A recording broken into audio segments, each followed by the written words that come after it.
This is Dateline News and Conversation. I've got a very interesting and important show for everybody tonight. The topic, and there are going to be three topics tonight. The first topic is the International Association of the Friends of Crimea, Friends of Russia. Now, many of you know that I've been doing these shows now for 4 years as part of the Friends of Crimea media campaign. And I've done over 400 of these shows with guests from around the world. So tonight, really for the first time, we're going to talk about the mission, the purpose, the focus, and the activities of our international association. The other topics are going to be a brief discussion about the importance and significance of the 10th anniversary of the return of Crimea to the Russian Federation. And finally, we will talk about the significance of President Putin's reelection. My guests tonight, and I'm going to take a little bit of time to introduce them to you because I've really not done that. And I think it's important because all of us, including my three partners here on the show tonight, are all members of the Friends of Crimea and members of the Advisory Council. So I want to welcome to the show Mr. Jan Panargovsky. Hello. Hello. Thanks for being with us, Jan. I will introduce each of them properly in just a moment. Most of you know Kostas Izikos from Greece. Hello. And Henrik Weber from Norway. Now, Good evening. bear with me because I think it's really important for everybody to understand who my distinguished colleagues are. Now, Jan Sarnakorski is a Slovak former politician.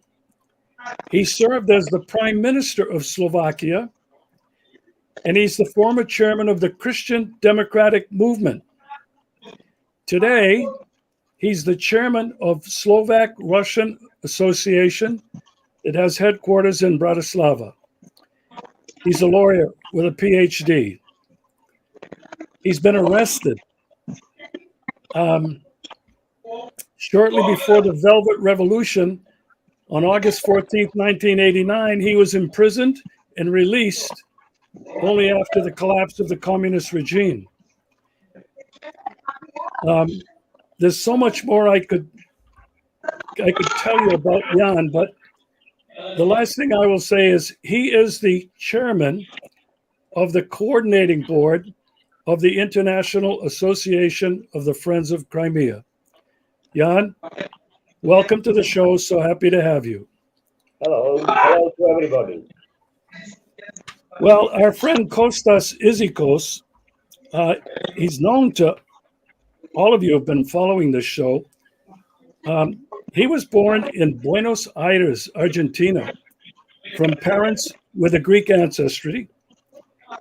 The rest is interesting. He immigrated to Canada in 1976. He studied political economic sciences at York University in Toronto. He then followed political studies in Havana, Cuba. And he came to live and work in Athens, Greece in 1980. He has participated in left-wing political movements since his early youth, following the same road and anti-war, pro-peace movements till today. Kostas is the deputy chair of the coordinating board of the International Association of the Friends of Crimea.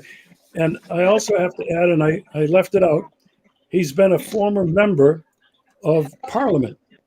And if I'm wrong on that, Kostas, you can correct me. Henrik Weber, he's got an interesting story. He's the founder and chairman of the Norwegian NGO Folk Diplomati Norge. and he's a member of the coordinating board of the Friends of Crimea International. But since 2014, he's been working extensively on foreign and security policy issues and Western media coverage of Russia and Eurasia. In 2017, he started offering a platform for dialogue with Russia on a political, economic, social, and cultural level. He's an author. He lectures. He gives speeches. The book that he authored was called Our Crimea, published in 2019. It's a timeline of facts and dates of the dramatic events that led to the reunification of Crimea with Russia, which we're celebrating the 10th anniversary of. And in recognition of his services in strengthening friendship and cooperation between peoples, Hendrik was awarded by the President of the Russian Federation with the Order of Friendship, degree number 525, in September of 2021. There's much more to talk about each of these gentlemen, but we're going to get right down to the main topic tonight. The International Association of Friends of Crimea, Friends of Russia. I'm going to turn it first to our chairperson of the Friends of Crimea, Jan Sarnikorsky. Jan, could you briefly explain when and why the association was founded and when it was founded? Yes. Very soon I will do it, but first I would like to tell that today is in the Western Christianity is the Palm Sunday feast, and it is for Christian civilization. It is a very important day, and Friends of International Association Friends of Crimea unite people of various civilizations, and yes, in Christian civilization, both Eastern and Western civilization, and Western Christianity, and that's why I would like to say that yes, we recognize this feast. I have been in the church in the morning, and we recognize that yes, religion is the base of all civilizations that we wish to keep and prolong and to make stronger. Yes, but then to International Association of Friends of Crimea was founded in 2016 and on Crimea, but by various members from various countries. Today, the associations is collecting yes 43 countries in which clubs of Friends of Crimea do exist, and because all country or clubs in each country are free. What about their programs, their doing, etc.? But they have an coordination board just to be informed about yes what about the various countries, what are doing the clubs in other countries, just to have an inspiration for their own doing, and yes, to know about Crimea, not only about Crimea. That's yes, about international association of Friends of Crimea. Usually we met on Crimea once or twice a year, but practically since COVID time, we did not meet in Crimea, usually in Moscow, or online on through computers. But we hope that yes, in this autumn we will meet in Crimea again. And of course, all members of clubs of Friends of Crimea are especially friends of Crimeans, of people of Crimea, and we wish that they could live in the security, in freedom, uh, express their wishes as they have, and the present government and parliament, etc., of Crimea, and say accommodation of Crimea inside of Russian Federation is that Crimeans um, supported in the referendum 10 years ago. So the present social and political state of Crimea is the wish of Crimeans, of majority of wishes of Crimeans. Of course, in all democratic countries, there are people who have yes some yes some another wishes about or toward their government in Crimea as well. But of course, in all 4 years, they can express their wishes in elections. That's shortly about the present state of Crimea. Thank you, Jan. I'm going to turn it over to Kostas. He's the deputy chair of our coordinating council or board. Kostas, from your point of view, the purpose, the function, the mission of our association. Well, as Jan explained, our association has representations or chapters or clubs on a national forum in over 42, 43 countries. Our main purpose is to promote friendship in all spheres of collaboration, in culture, in politics, in business, and all kinds of social and political and cultural life between all countries and Crimea. This always within the context of public diplomacy and people's diplomacy, which means that, of course, our association is not a government association or a political association in the narrow sense. We do promote political goals, as I mentioned, which is friendship and peace and collaboration. But within the sense of public diplomacy, what we do is try to connect people from our countries to the reality of Crimea and to overcome difficulties, because we must take into account, since the reunification of Crimea within the Russian Federation, which was done in a perfectly democratic process where a voting took place in 2015, and over 97% of Crimeans voted to unify with Russia. This was perhaps the best goal achieved in the history of Crimea in modern times, because we all know that what would have happened if the Maidan dictatorship, which took place and overthrew a legal democratic government by Yanukovych in Kiev.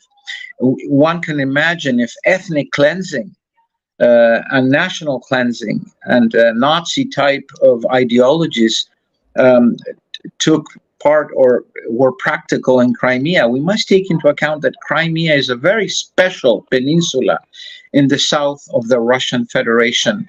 For centuries, I would even say for millennia, it was a very important crossroads between civilizations, between the East and the West and the North and the South. And this made it a very, very interesting region for great powers at the time, Great Britain, France, Germany, Italy, and so on, that wished to grab on the bottleneck in the south of the Russian sphere of life as a political entity since that time. So the sanctions were imposed on Crimea, illegal sanctions outside of the context of world diplomacy. Sanctions we had to do against a Russophobia and a fear of Russia and a hatred of Russia. I must use the word hatred because fear is not enough to describe what is happening in the West towards Russia and Russian culture and Russian people and Russian political life. So our association, just to finish, is nothing more than a small pebble of stone in a very strong bridge of friendship and culture and political association and friendly associations between our peoples and Crimea. In Greece, Crimea has a very special place in Greek's heart because it's part of our mythology, our history. Tavris, which was known Tavridas in ancient times, where many ancient Greek colonies existed, and even today there is a flourishing Greek minority within Crimea, which has full rights within the Republic of Crimea and within the Russian Federation, rights as a minority to speak their own language, to be taught their own language, their own music, their own history, and so on. Whereas in Ukraine, we know what has happened to the minorities, whether Russian, Greek, Jewish, Gypsy, or whatever. The ethnic cleansing which has been taken place in Ukraine is incredible. One can only imagine as a nightmare if Crimea remained as a part of Ukraine. Fortunately, the people of Crimea chose a different road. They're paying dearly for this. But at the same time, Russia has done a lot. The central government in Moscow is helping a lot in order to overcome difficulties, and Crimea is probably one of the most flourishing economic and social regions in the Russian Federation. We will continue to do our work within the difficulties we encounter in our own countries, and I think our association in the international sense, with Jan heading our association and all the members in the executive board and the members from over 42 countries, we will continue to build up these bridges of collaboration, peace, and stable political life for Crimea, which is a necessity in the 21st century. Thank you for that, Kostas. I've discovered that the Greeks have been here since the 6th or 7th century BC. And thanks, I believe, to the Greeks, we have wonderful wine here in Crimea. I'm sure we'll talk about a little bit more later on about the incredible improvements in the quality of life, infrastructure development here in Crimea in the last 10 years. I've witnessed this with my own eyes as I've been living here for the last 4 years, but been coming here since 2016. Henrik, I want to turn it over to you now. Your thoughts, and in particular, I'd like you to address the purpose and of the clubs and our chapters around the world. And then also I'd like you to address and make clear that not all of these 43 countries are friendly to Russia. And our members in those countries are suffering dearly. I don't think there's anybody better than you, Hendrik, to talk about that now. Take it away. Yes, I can try. It's, of course, a big topic. Let me start here. All these events that took place in 2014, I was not involved from the beginning. But latest in 2015, I get a sense that all these media articles and TV news was talking about Crimea and the situation there and the situation in Russia. I had the feeling that something is wrong here. I've never been involved in Russia before, in Russian politics. I've never had interest for that. I've never had Russian friends or something like that, but I got this feeling latest in 2015 that something in our Western media world is going completely wrong. And I get the feeling that these articles was written with a double standard. There was only one side was bad. And of course, the president, Vladimir Putin, was the new Hitler, and Crimea was annexed. And the history was very easy. And I thought, I had this feeling, and I thought it could be not so easy. So there has to be two sides of the story. So that's why I traveled to Russia in 2016 for the first time, and I had the opportunity to travel to Crimea. And what I found there on Crimea, it was completely different from what I have written in our Western or Scandinavian newspapers. Completely different. It was a quiet place, peaceful. The situation was calm, and nothing was as it was described in our newspapers. So that was the start where I was start my interest for Russia, and for especially for Crimea. So when I come back from my first trip on Crimea, I wrote an article, and this article got a lot of attention in the newspapers, and there was several people in Norway who asked me, write to me emails if they can join me on a trip to Crimea, because they was also interested to see the situation with their own eyes. That's why we started to organize trips to Crimea with Norwegian citizens, only to show them.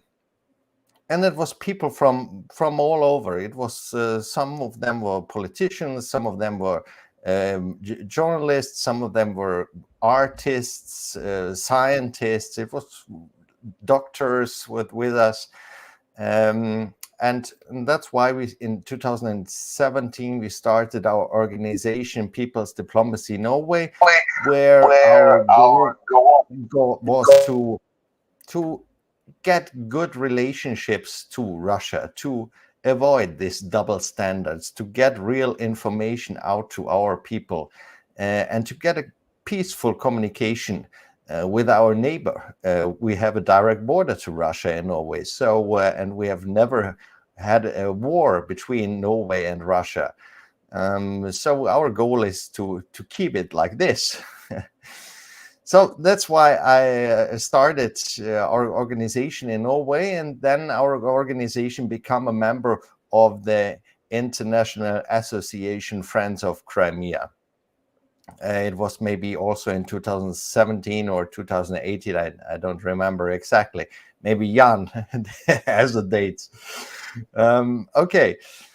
And as you say, Regis, we are several of these countries or member countries are in unfriendly countries, and Norway is one of these unfriendly countries. And when you work or say something about Russia, and it's not on the government side or on the side where our newspapers are writing, our journalists are writing, then you are a Putinista, you are a right-wing person, you are supporting the devil, and we got a really crazy situation where it's not even possible to discuss any topic who has something to do with Russia. Not only the special military operation, but you can even not discuss the political situation or the scientific situation in Russia or the economical situation in Russia. As far as you say something about Russia in a positive way, or you try to be a little bit neutral, you try to see both sides of the story, then you are out of the context. You're out of the normal media. And it's not only me as an activist, it's also scientists, professors, journalists, even high-ranking lawyers in Norway, writing to me emails and asking what is going on here. Earlier, I get each and every article in the newspaper. I was a I was a well-known commentator for Russian, Asian politics or foreign affair questions, and now I'm completely out. I even not get a small article in any newspaper. That's a situation we are living in right now, and I think it's not only Norway. It's maybe many other countries in the Western Europe, but Norway is a very small country, so everybody knows everybody, and the situation maybe is more extreme, or even it's more visible for each and everybody.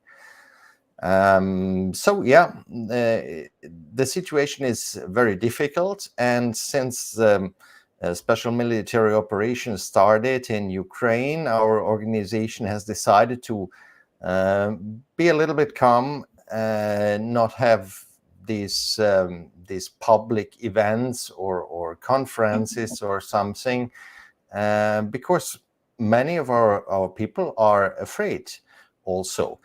As I said last time, or you mentioned it, I don't remember.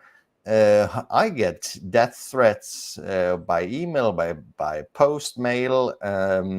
So the situation is really crazy. But there are a lot of people, I think, at least in Scandinavia, and I think in the rest of Europe too, who have the feeling that something is going wrong, that our policy is not correct. We are not the good ones, the only good ones in the world. I think there are many people who have this deep feeling, even if they don't know something about Russia and the situations there, but they have the feeling that our media is fooling us, is working with double standards. But many of them are afraid to say something because it can cost you a job, and it can destroy your life. And in the end of the month, you have to pay your rent. So you have to make the decision. What are you doing?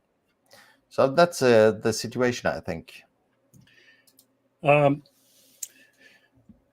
Henrik, you've suffered from this political repression. Your family members have.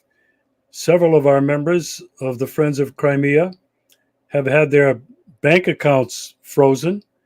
I think some of their personal property impounded.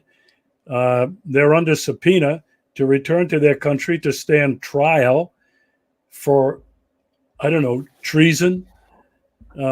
So many of our members are really in the closet, so to speak, because it's too dangerous, as Hendrik mentioned, to speak out.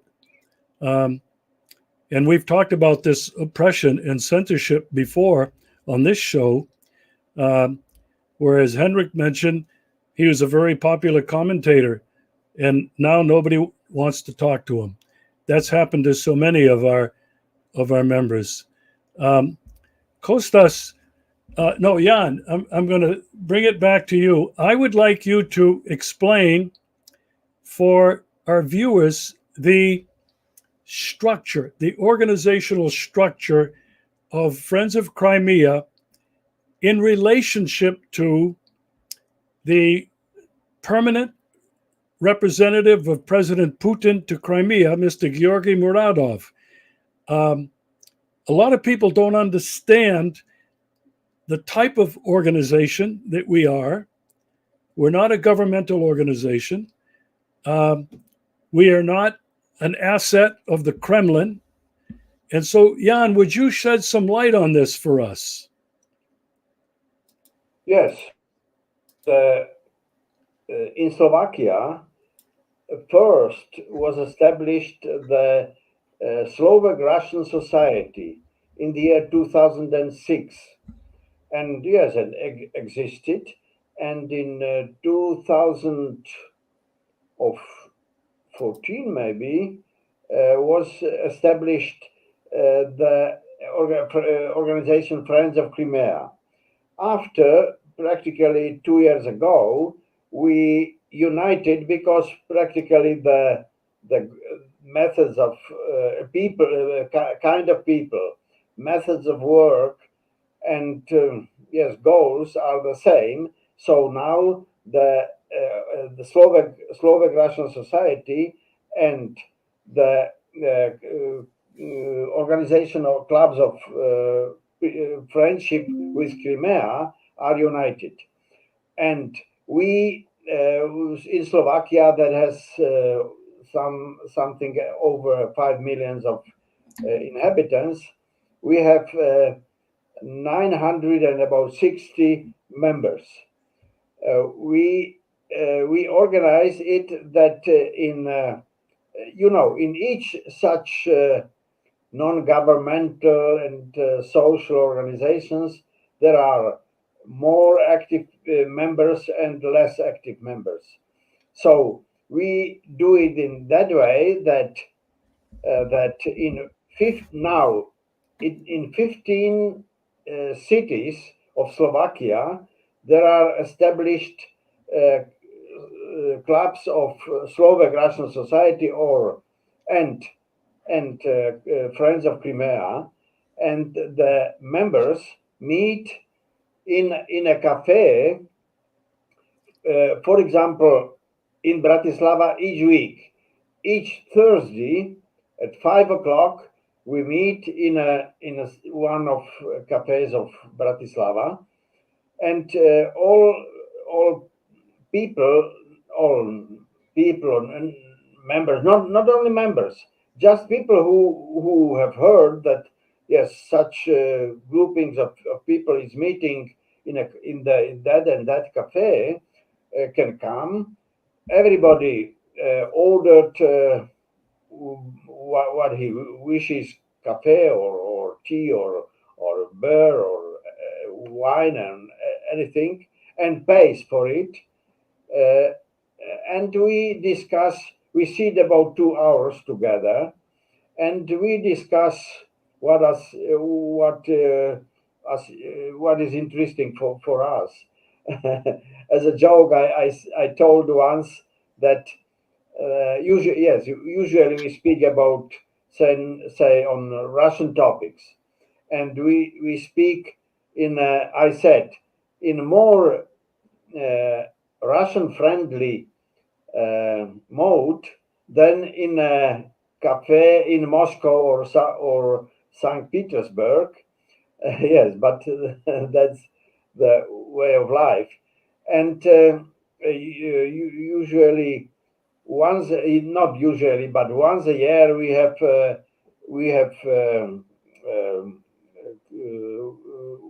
general meeting, usually in Bratislava, and it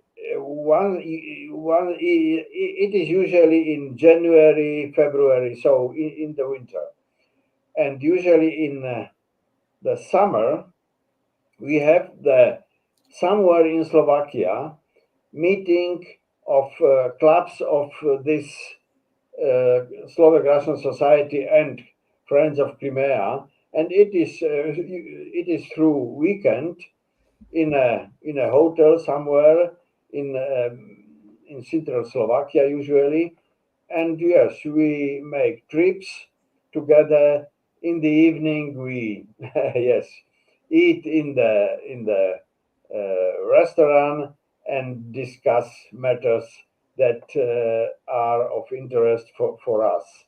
That's the way of existence of our organization, and because we are, as I told, we have 15 clubs in 15 cities in Slovakia, from eastern Slovakia to western, and usually if, say, Russian embassy or some Russian organization wishes to organize a cultural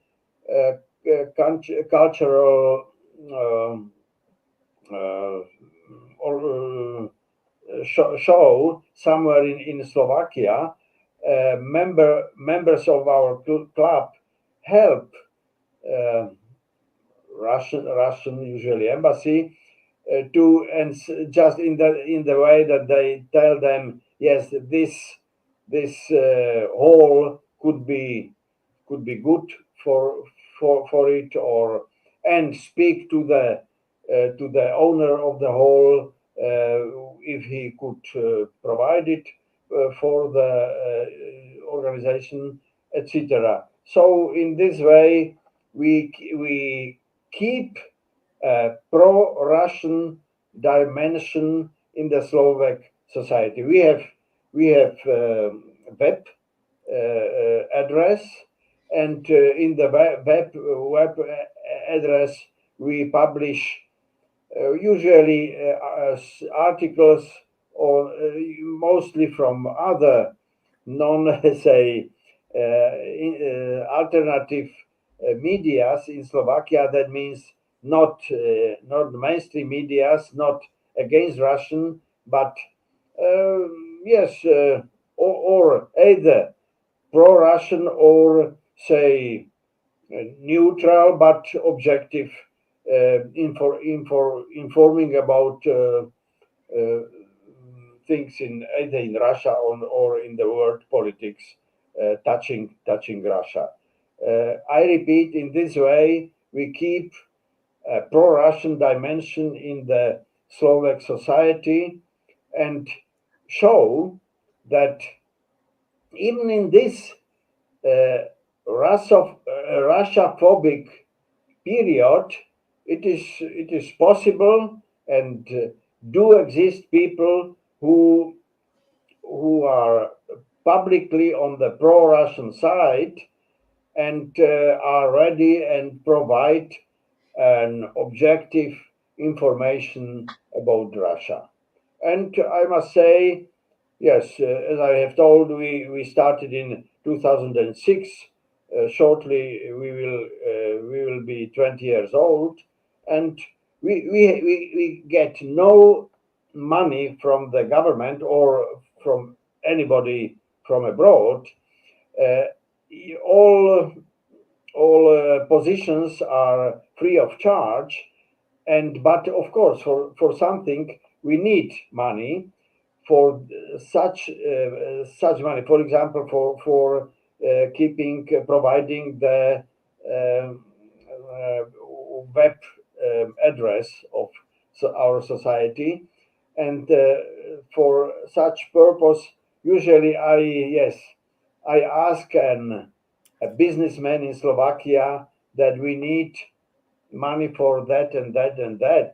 That are usually not big money, even not exceeding 1,000 euros, and we get such money, or we collect money from our members just for a specific purpose, because membership is in the Slovak Russian Society, Friends of Crimea Society, is free of charge. That's all. Jan, thank you for that.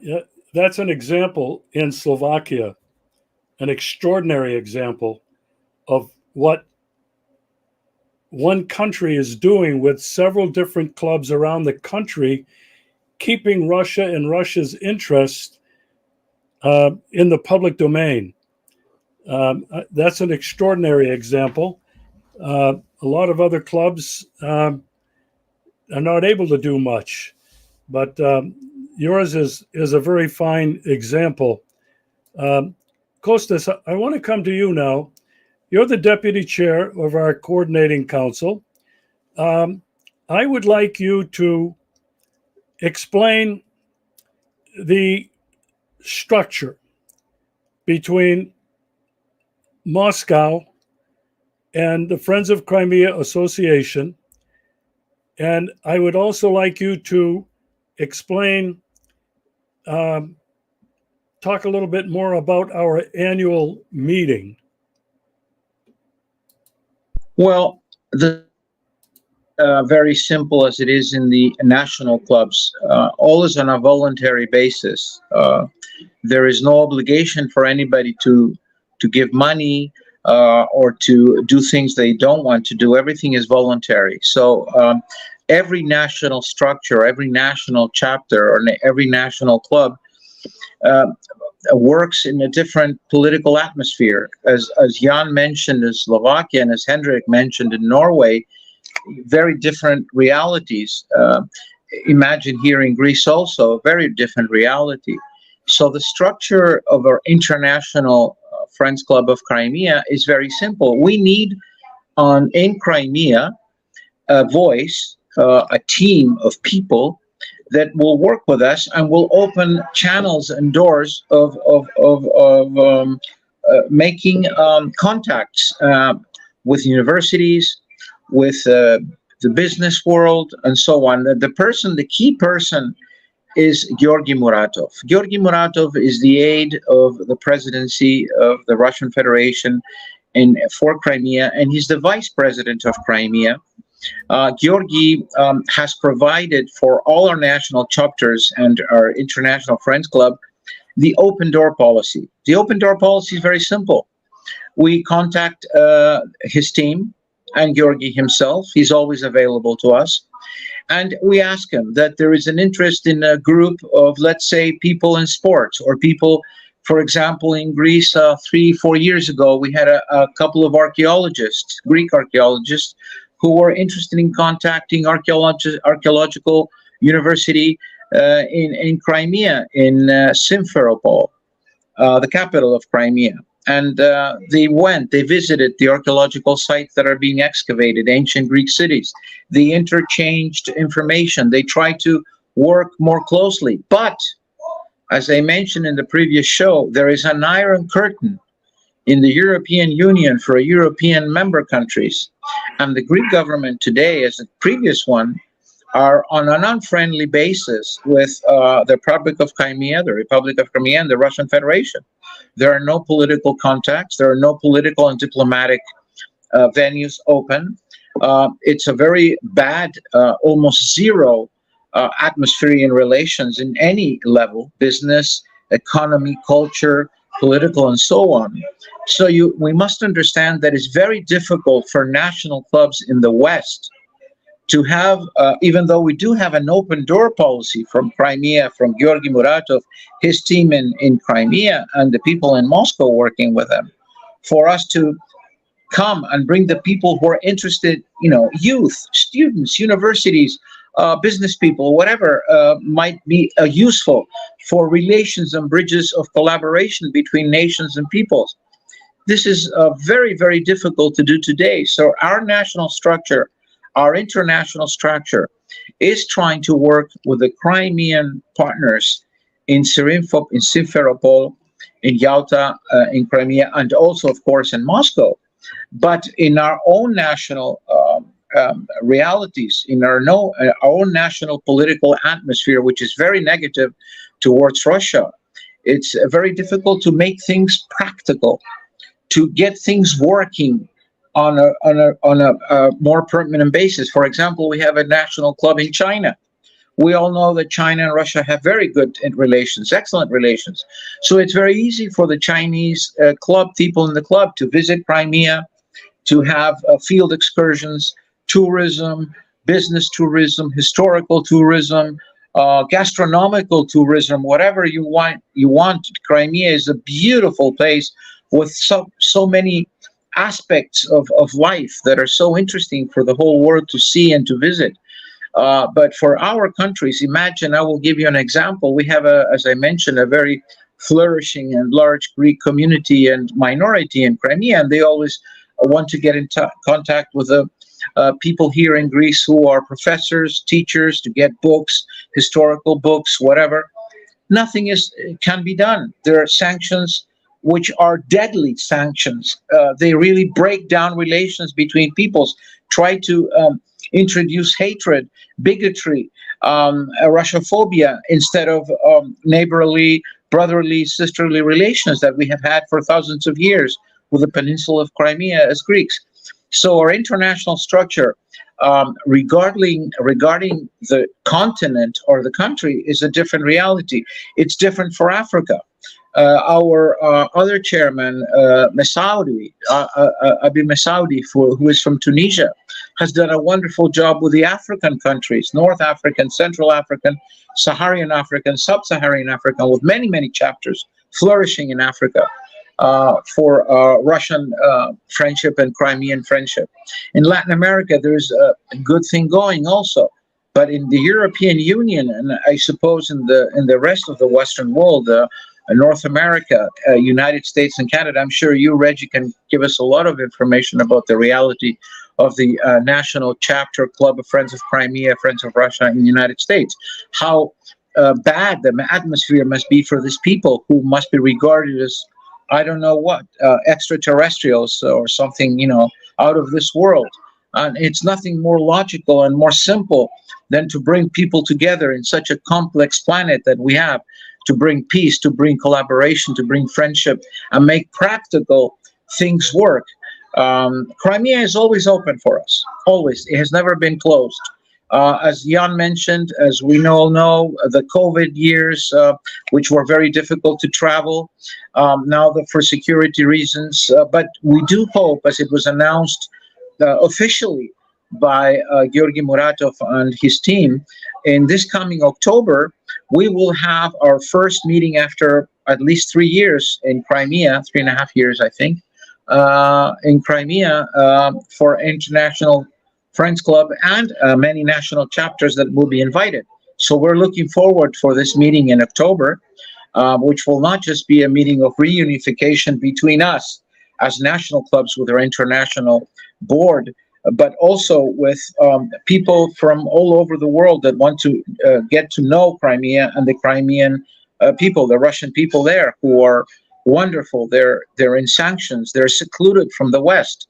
They're not secluded from the world, but they're secluded from the West. And I would rather say better, the West has secluded itself in a suicidal mission, political mission, to break down any type of human relations they should have with Russia and Crimea. And this is unacceptable for us. And we will keep insisting that simple, human, rational logic for peace and friendship and collaboration is the only way. Thank you, Kostas. Very well said. I'd like to point out for anybody that's viewing, if they would like to join the Friends of Crimea, all they have to do is contact the office at friendsofcrimea.com, which I put at the bottom of the screen. It's scrolling across the bottom. And write a simple message of why you would like to join, obviously what country you're from. And I would like to point out that there are no dues. I think both Jan and Kostas referred to this, but there's no dues. The only expectation is that you do what is possible for you and your country to promote the interest of Russia, specifically Crimea, and to promote and share the truth as you know it about Crimea's return to Russia. Now, the other thing that I would like to mention is that we have a media campaign. We've been doing 3 shows. This Dateline News and Conversation is our flagship show. Several shows a week with different people from our clubs, different people from around the world, commenting on political and geopolitical events and happenings, all with a pro-Russian focus. We have another show that we call Up Close and Personal. And in this show, I interview members of different clubs around the country, around the world, who are free to speak. And we talk about them and their background, their activism, and what they are doing in their country to promote a positive view about Russia and Crimea. And the third show that we have is called Did You Know This About Crimea? And I've been making a number of short videos of about 25 to 30 minutes of different cultural events, religious events, economic development. One of my favorites is visiting wineries here in Crimea. We interview people from Crimea about life here in Crimea. We interview people who are involved in the referendum so that they have a voice. And so I want to encourage anybody who's watching this, one, if you'd like to become a member, please send this email. This is the Dateline News and Conversation Show, but send the email to Friends of Crimea at this website. There's a button at the top that says contact, and you can contact somebody in the office and they will get back to you. And if any of you would like to participate in our media campaign, I invite you to contact us.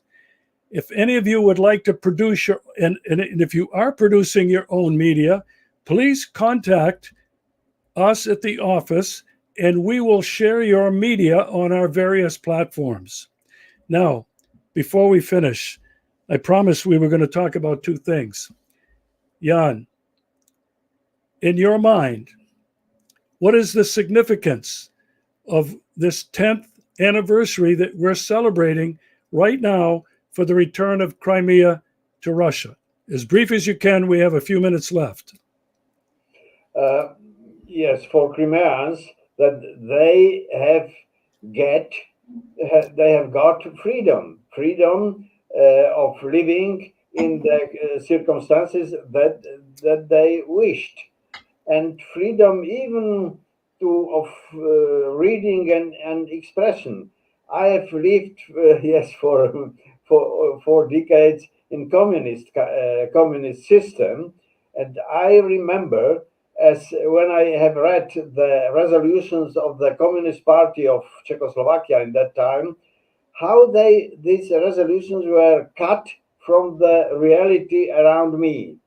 And now, when I have heard or read, yes, a few months ago, the informations about the war in Ukraine, they were as cut from the life and from the reality as were the resolutions of the Communist Party before collapse of communism. So this. Yes, as in Latin language it is pars pro toto. The friendship of Crimea is a small part of freedom that we get and that we keep for Crimeans, but for everybody of us in Europe and in the world. Kostas, going to throw it to you. The same question, the significance, the importance of this 10th anniversary.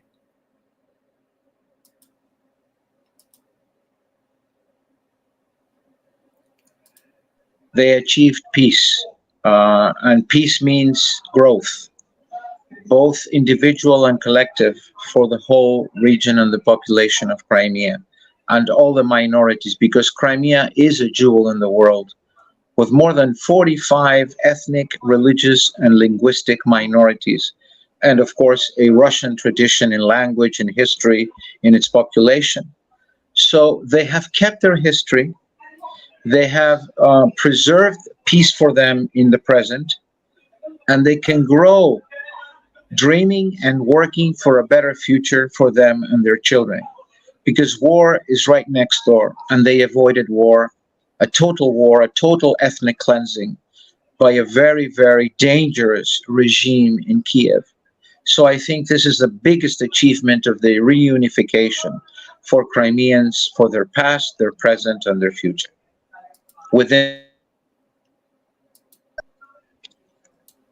Okay, Hendrik, your thoughts, the significance. Oh, I think Jan and Kostas has already said the most important things. The Russians are always very good to celebrate their historical dates. Whatever it is, they remember these dates. But I think that the 10th anniversary is, of course, an important date. But for the normal people who are living on Crimea, they have already received this peace and this better life since 2014, since the decision was made that Crimea goes back to the Russian Federation. I think, of course, they celebrate this day today, or the 10th anniversary, but for them, this bright and good future was already made in 2014, I think.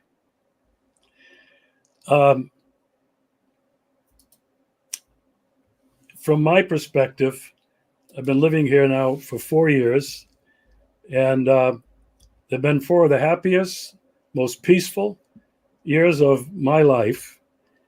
I'm having people and friends in the United States saying, be safe over there. They hear about the missile attacks. They hear about the drone attacks. They've heard about the bridge being attacked. And I have to tell them, Russia has shown tremendous, and Crimea has shown tremendous unity, cohesion, perseverance. And I have to tell them, we in Crimea, in spite of these attempts to kill us and destroy property, are not living in fear. We go about our daily lives as we always have been. And that includes people in Sevastopol. That's been the focus of several attacks. Things are still happening in Sevastopol. People are out and about. They're going to shows. They're going to symphonies. And I think this shows something special about the people of Crimea and the Russian people in the Russian Federation. They are strong, they are resilient, and they will persevere. Now, the last topic for today. Jan, your thoughts on the reelection of Vladimir Putin? It is a good thing for Russia and even for the world. And for Russia, it is a sign that Russian people did recognize the importance that even in this, let's say, war on Ukraine, where the whole NATO, and it is about 800 of millions of people, are at least sending arms, and up to now sending,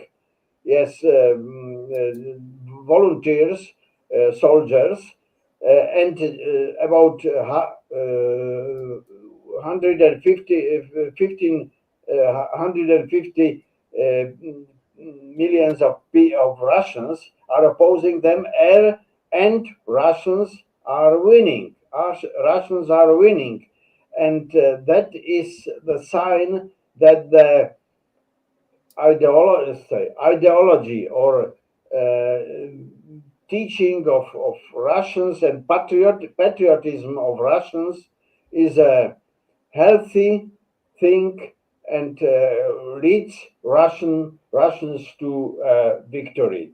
And it is a good thing even for Ukrainians. Practically, Russia and Ukraine were able in March 22, 2 years ago, to make a treaty on peace, but Boris Johnson from United Kingdom came immediately to Kiev and pressed Zelensky to turn the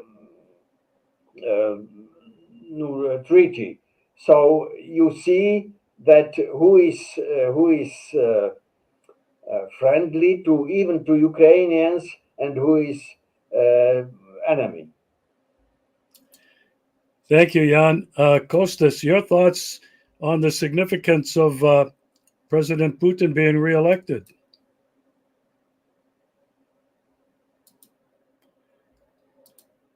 The democratic road is vivid in the most real way in Russia, even though the West cannot swallow.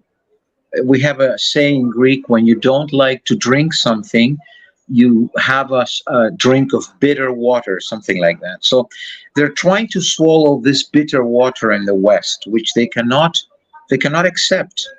They cannot accept a democratic process. They cannot accept a person. They cannot accept the reality of the Russian Federation today in the world context as a very important nation, historically speaking, and of course within the BRICS and within the antagonism between the West and the BRICS and the global South, which is a new transition in the planet today, and they cannot swallow this bitter water either, that they're losing the hegemony in the world, hegemony in military, economic, and cultural sense. Washington cannot come to terms to that, and their junior partners in the European Union. So I do hope that the election of Vladimir Putin will strengthen the road to negotiations and peace as soon as possible, because war in Europe is profit for the West, but is a huge loss for the peoples of Europe. Incredible loss, economic suicide, multilateral, multiple poverty. And for Russia, peace is a win-win process. And of course, Russia has achieved an incredible number of victories on the field. And that is why today, once they cannot counter Russia within the territory of Ukraine in this war of NATO and the West against Russia, they will resort to terrorism. They will resort to hybrid war, propaganda war, and who knows what else. So these are dangerous times for humanity. That's another task of our international friends, association Friends of Crimea, to not only show the true meaning of these elections, this democratic process and the results, but also to show that the only road is peace. Thank you, Kostas. Henrik, what are your thoughts on the significance of President Putin's reelection?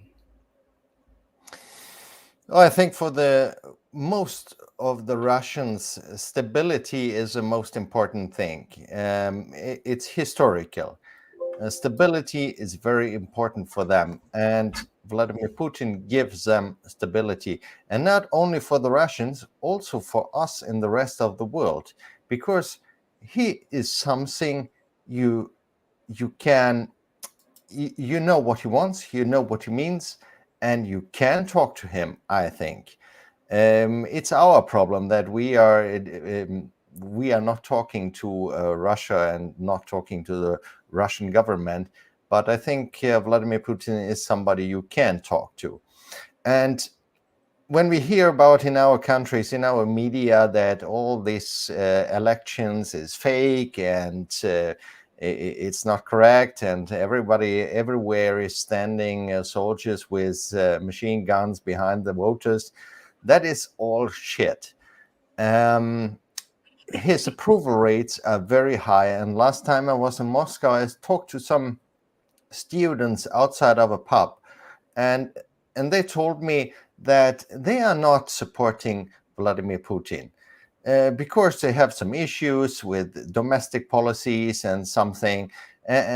But now in this situation, when the world is against Russia, they are supporting their president and they are supporting fully Vladimir Putin. And that's why he is elected with over 80%.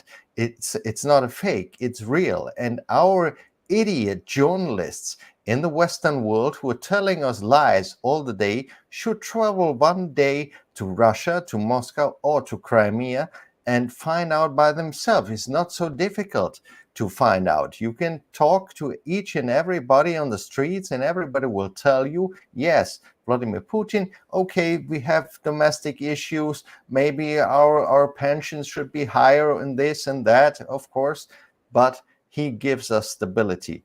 And that's, I think, most Russians think like that. Yeah, I want to thank all three of you. My very brief comment on President Putin's reelection was that was a statement. It was a statement to the Russian people. It was a statement to the rest of the world, whether they liked it or not. He got 87% of the vote. his approval rating. Quibble about polls if you want, but he's been in the mid-80s ever since the special military operation. He's incredibly popular.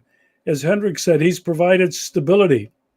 This election was about Russian unity, Russian determination, Russian perseverance, and it was about the existential threat that the Russian people feel about their future existence that's coming from those who control the United States of America and the West. I want to thank the three of you so much for this very special show tonight. I look forward to doing it again with you as soon as we can. In the meantime, peace be with you, and let's keep up the good work. Thank you very much. Good evening.